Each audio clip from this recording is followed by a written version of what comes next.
brandnya itu langsung kita, So Apa Art. namanya? So Art. Oh, artinya apa itu? Something more than just art. Wih, Bukan sekedar seni. bukan sekedar seni ya.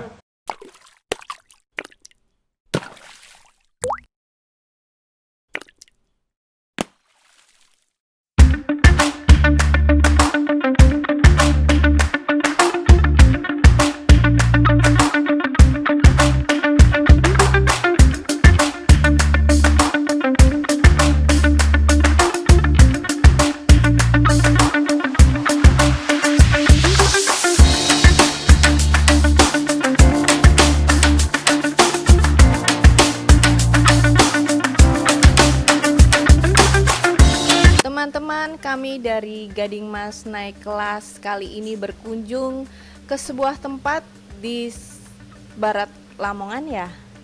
Di sebelah barat Lamongan, ini adalah suatu tempat produksi tas ekoprint yang terbuat dari bahan denim.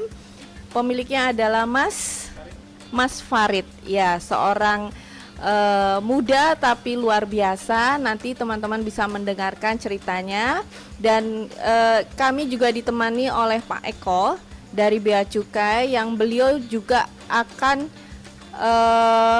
meninjau bagaimana sih aktivitas produksi dari So Art ini. Mari disimak. Teman-teman mendengarkan bagaimana beliau berkisah perkembangan bisnisnya. Juga nanti ada masukan-masukan dari Bea Cukai juga. Yuk kita simak. Monggo Mas Farid cerita ya sedikit tentang bisnisnya ya. Terima kasih Bapak Eko dari Bea Cukai dan juga teman-teman dari geng. Terima kasih atas kunjungannya ke tempat produksi kami yang berada di pelosok ya, termasuk pelosok desa, tapi insya Allah produknya luar biasa, luar negeri ke depannya. Untuk produk kami sendiri adalah kita concern di produk tas yang berbahan katun denim 100%, ya, seperti ini, ramah lingkungan.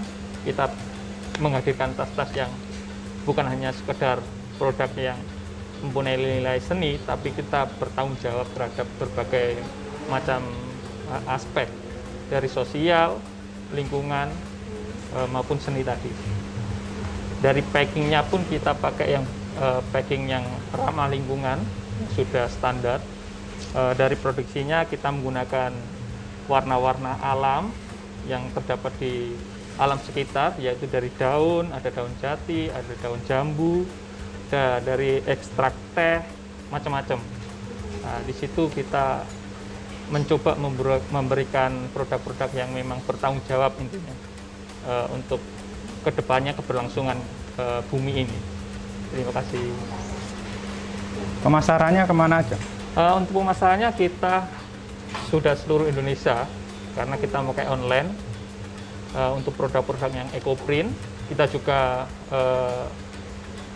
melayani dalam permintaan yang dalam skala besar. Ya. Tentunya tahun kemarin kita ada pesanan dari Gerahadi Surabaya untuk 17 Ibu Gubernur ya? Ibu Gubernur Kofifa. Jadi kita ikut seleksi produk se-Jawa Timur atau bahkan Indonesia itu ya, terus terpilih produk kami untuk dilelangkan. Alhamdulillah kita menjadi vendor di situ tahun kemarin. Berapa kertas?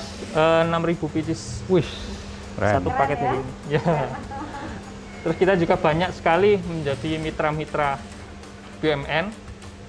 Ada BRI, ada juga Semen. Oh ya. Semen, ya.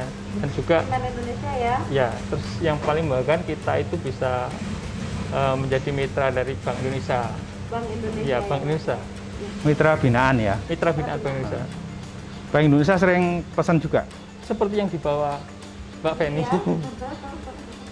Pesan berapa? Ini Berapa dari banyak? bahan sudah Bahan. kelihatan Pak bahwa ini adalah dengan bahan-bahan pilihan, Pilihan, ya Pak benar. ya.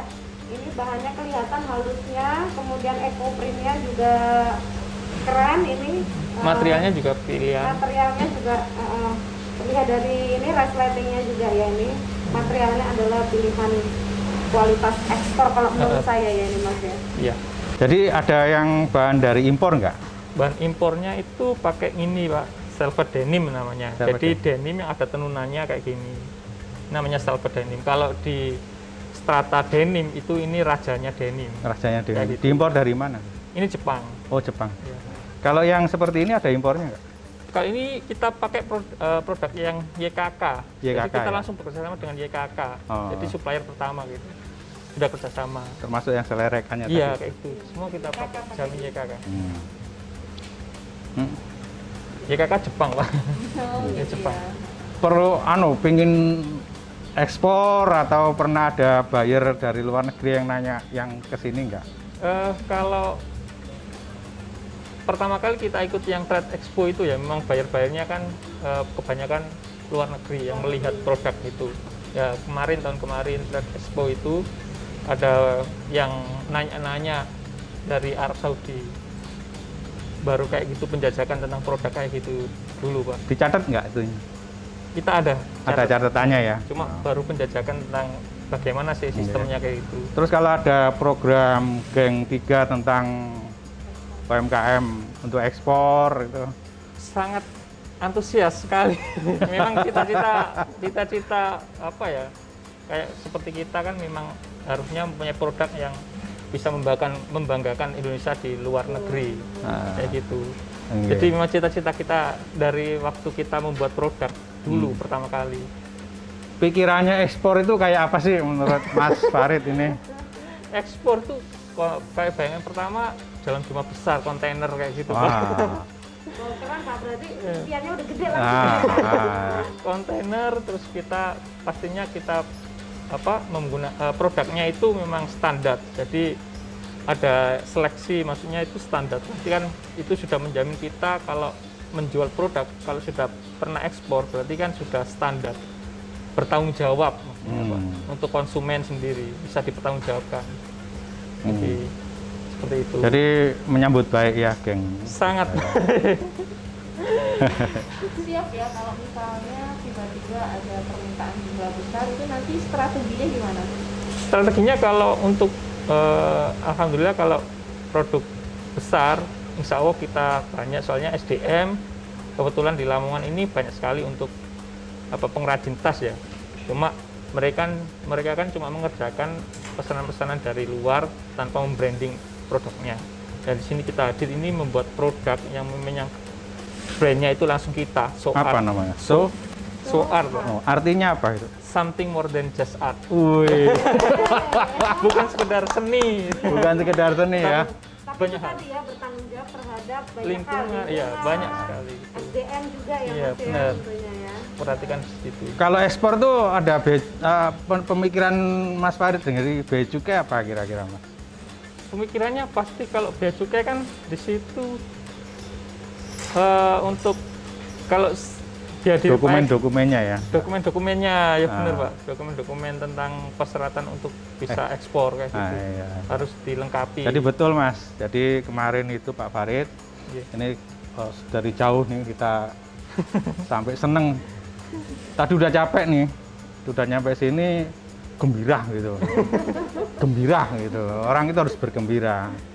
Jadi di Bea Cukai itu ada program klinik ekspor. Oh, gitu. Jadi klinik ekspor itu mendampingi para eksportir khususnya UMKM yang produknya bagus-bagus ini untuk berani ekspor sendiri. Dan ekspor itu mudah. Nah, mudahnya apa? Nanti kemarin kan teman-teman geng itu menyampaikan surat kepada Pak Kepala Kantor Bea Cukai Gresik untuk tanggal 14 Januari ini ada asistensi ekspor dengan melampirkan banyak mitra bersama-sama lah antara UMKM yang ikut geng 3.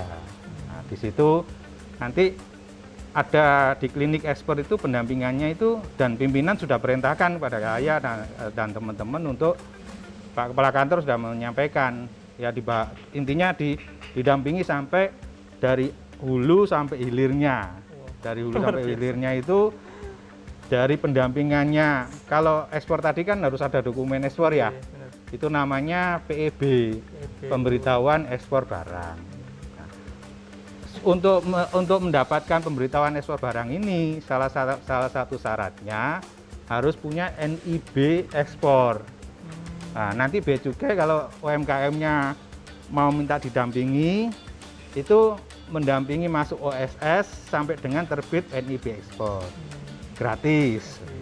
Habis punya NB ekspor, semacam kayak SIM ya. Iya. Nah, SIM itu langsung mengajukan permohonan Mas Farid kepada bea cukai untuk mendapatkan modul ekspor. Modul ekspor yang nanti kita dokumennya dimasukkan itu karena pakai internet semua. Nggak datang langsung berinteraksi langsung itu, pakai aplikasi. Nah, nanti dikasih modul dengan gratis. Keren toh? Keren. Nah, terus habis itu dikasih pelatihan. Pak Bea Cukai, ini UMKM saya mau didampingi dengan geng, misalkan geng 1, geng 3 berapa orang. Kita mau pelatihan.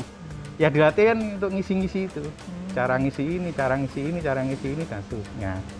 Itu sampai nanti Pak kita sudah ada bayar. Pak kita sudah bayar, nanti teman-teman ini coba kita kasih link-link kepada atas perdagangan RI yang ada di luar negeri. Misalkan di Kuala Lumpur, ada di Jepang, ada di Eropa, ada di Amerika dan seterusnya. Itu nanti bergerak bertahap ini nantinya. Nah, itu yang coba untuk memasukkan UMKM berani ekspor dan UMKM merasa bahwa ekspor itu mudah. Ekspor itu mudah. Itu yang mungkin nanti kita ada program itu di Bea Cukai. Namanya klinik ekspor. Ya.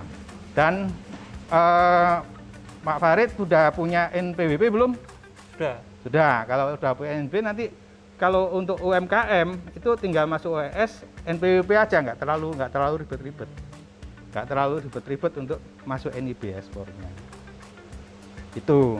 Tapi kalau misalkan Pak Farid tadi punya ini kan diimpor ya. Nah, diimpor itu berarti pada waktu barang ini masuk ke Indonesia harus bayar bea masuk sama pajak impor toh. Betul nggak? Nah, kalau ini diimpor terus jadi tas mungkin seperti ini, terus ini diekspor, ini bisa tidak bayar bea masuk, tidak bayar pajak. Impor. Ada ketentuannya namanya KIT IKM. Tapi pada waktu impornya bayar PPh aja. PPN-nya nggak bayar. Nah, ini bisa lagi selesainya apa? Setelah barang itu diekspor.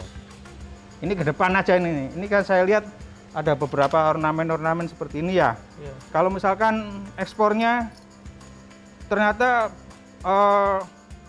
jodohnya Pak Farid dengan barokahnya Tuhan Yang Maha Esa, itu ternyata, wih, sudah masuk ke Hollywood misalkan. Kita kan harus anu toh. Nah, pengalaman saya di tempat kerja yang lain itu ada sepatu, ada sandal dari kulit. Tapi pas di Mahendra Data, Jalan Bentar kita masuk, itu yang mengerjakan orang Lamongan. Ternyata sandalnya dipakai sama Paris Hilton, diekspor ke sana. Nah, ternyata sandalnya itu dikasih ini kristal Swarovski tadi itu. Swarovski. Nah, bisa jadi nanti saya nyoba untuk memberikan anu ya. Tasnya yang ini mungkin ininya apa yang kira-kira buyer luar negerinya itu memesan. Nah, itu mungkin nanti bisa menggunakan fasilitas yang tadi kita IKM, kemudahan impor, tujuan ekspor bagi industri kecil dan menengah. Itu yang kedepannya.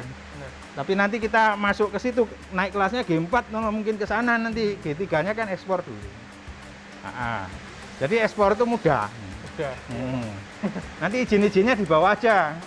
sekarang statusnya perusahaannya apa? CV CV ya. Nah, CV apa namanya? Soat Jaya. Itu nanti berkas-berkasnya dibawa aja semuanya. Nanti kita coba untuk mengasistensi ekspornya itu bisa relasi ekspor. Dan coba kita pantau nanti. Kita pantau ekspornya itu dari bulan ini ke bulan ini bagaimana. Tidak hanya sekali ekspor hilang, Tapi saya meyakini dengan Mas Farid dan CV-nya diterima oleh Bu Gubernur, dipakai ribuan ya tadi ya, 6.000 sekian kan, untuk acara 17 Agustus ya, 2020 di Gerhadi, pastinya kualitasnya bagus dan ini perlu ditingkatkan dan mudah-mudahan setelah kita banyak diskusi nanti di klinik ekspor dengan geng ini bisa menjadi lebih mendunia. Itu yang dicoba yang tadi semangat ininya. Kenapa? Karena saya berpendapatnya ini ada ceritanya ini.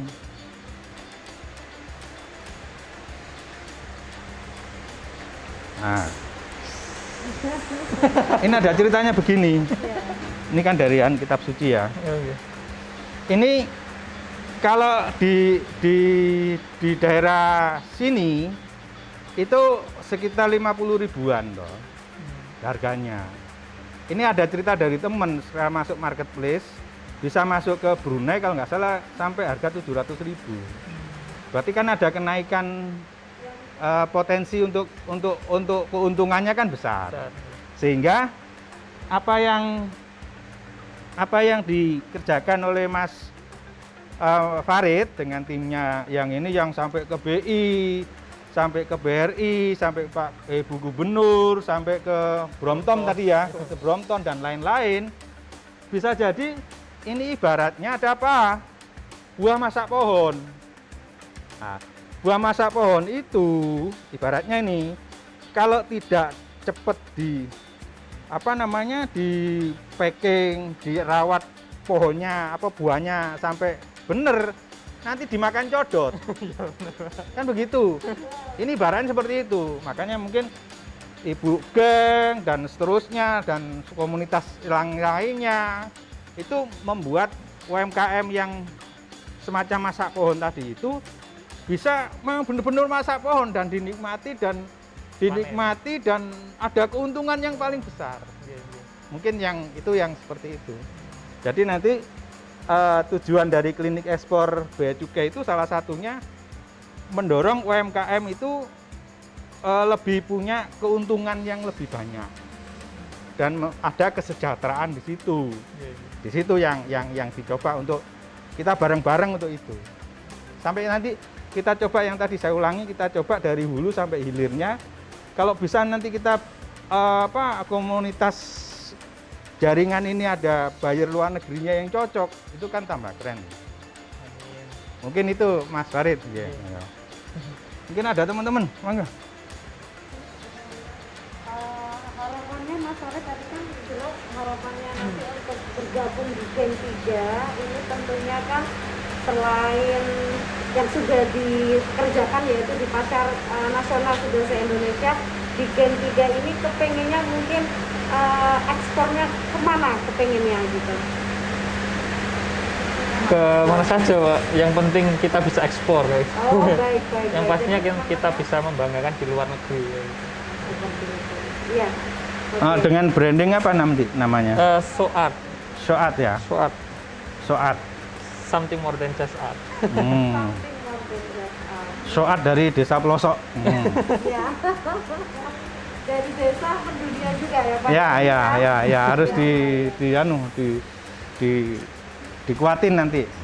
Mungkin ada yang disampaikan lagi untuk arah ingin ekspor mendunia lagi. Teman-teman mungkin yang nanti gabung di Gen 3 ini kira-kira punya pesan-pesan apa buat teman-teman yang juga pengen punya niat ekspor kayak Mas Farid ini? Yang pasti untuk seperti ini, program-program seperti ini, entah dari bea cukai, entah dari komunitas seperti ini, memang program-program yang mencetak UKM-UKM yang berprestasi ya, UKM yang unggul itu memang harus selalu digalakkan, bukan hanya sekedar program, tapi memang berjalan semestinya. Karena memang UKM-UKM itu memang sebenarnya punya potensi, cuma untuk yang mengarahkan, mengasah itu terkadang itu bingung. Jadi untuk sini bea cukai, geng itu hadir di sini menjawab permasalahan yang selama ini terjadi. Itu kedepannya semoga semakin banyak lagi UMKM yang terbantu dari program-program seperti ini. Kalau pembiayaan gimana? Pembiayaan sih kita memang modal dari nol Pak, ya kita semuanya kita pinjem dari bank. Nah, kebetulan kita mitra dari Bank BRI. Dapat bunga berapa? 7% kayaknya. 7% ya. Kur ya. Kurnya. Saya ralat 6%. Oh 6%. Iya. Jadi di Kementerian Keuangan biasanya kami dari Bea Cukai itu menyampaikan bisa berkolaborasi sinergi dengan LPI. LPI itu Lembaga Pembiayaan Ekspor Indonesia dari Kementerian Keuangan. Nah, kalau pengalamannya mereka teman-teman dari LPI itu bisa membuat desa devisa. Desa devisa itu artinya Kementerian Keuangan melalui LPI dan kita juga ikut turut di situ. Kalau memang di sini ini banyak yang tadi kan ada sentra-sentra atau ya, sentra-sentra itu dan ada ekspornya. Nah, nanti mereka akan mendatangi untuk satu mungkin ada pembiayaan dengan fasilitas kredit yang murah misalkan. Yang kedua terendah misalkan ya. Yang kedua mungkin nanti saya udah ngomong sama teman-teman LPI di Surabaya, nanti apabila dimungkinkan nanti ada semacam sekolah ekspornya. Jadi misalkan Mas Farid ini gimana dapat bayar dari luar negeri terus pembayarannya dari sana itu pakai LC atau pakai yang lain. Nah, terus dan dokumennya itu apa saja. Terus cara ekspornya secara aktual apa saja. Nanti bersama Klinik Ekspor Bea Cukai Gresik teman-teman LPI juga akan memberikan edukasi di situ. Nah, contoh desa devisa yang ada di Jembrana, di Koperasi KSS mengenai coklat, itu teman-teman LPI juga membantu membuat ini ada semacam tenda atau tempat untuk pengeringan coklatnya, sehingga pada waktu musim hujan dia nggak kena tapi tetap bisa jalan. Ya mungkin kalau ada desa devisa yang nanti dikoordinir oleh Mas Farid, ada ekspornya memang bagus dan teman-teman banyak itu mungkin kita bicarakan lebih lanjut dengan teman-teman LPI. Mungkin itu enak nggak kira-kira? Sangat enak. Pengalaman pertama ya nanti. Dan semuanya gratis ya. Kiranya nanti ke mindset UMKM bahwa ada klinik ekspor semuanya gratis. Saya melihatnya begini, UMKM itu kalau sudah masuk ke pasar internasional ya, sudah masuk. Itu sebenarnya para pejuang-pejuang yang bisa masuk infiltrasi produknya diterima di tempat lain. Nah, terus tempat lain ini kalau sudah besar berarti ini bisa menyusup berperangnya ke sana sebenarnya. Ini cocoknya di situ. Itu yang perlu perubahan mindset dari teman-teman UMKM. Tapi intinya klinik ekspor bea dan cukai itu didesain oleh pimpinan, baik pimpinan dari Jakarta, dari wilayah maupun pelayanan. Nah, sekarang ini di Bea Cukai Klinik Ekspor Bea Cukai Gresik ya. Gresik itu membawai Gresik sama Kabupaten Lamongan. Sehingga ini kita benar-benar kita dorong betul. Demikian teman-teman tadi perbincangan santai antara Mas Farid dengan Pak Eko dari Bea Cukai, dan juga kami tentunya Mbak Feni dan saya Santi dari Gading Mas Naik Kelas atau kita singkat geng. Dan semoga bisa menginspirasi apa yang tadi disampaikan oleh Mas Farid. Jadi selain bisnis, dia juga punya cita-cita yang sangat mulia untuk melestarikan keberadaan bumi ya. Jadi fokusnya adalah apa ini tadi? Ecoprint ya, itu kan sangat memperhatikan lingkungan hidup, dan ini sesuatu yang sangat kekinian, yang sangat sedang diperhatikan oleh dunia barat, dunia luar ya. Oke, demikian teman-teman, semoga cerita dari geng hari ini menginspirasi. Sukses bersama geng. See you. UMKM Sokak bersama Bea Cukai dan geng mendunia.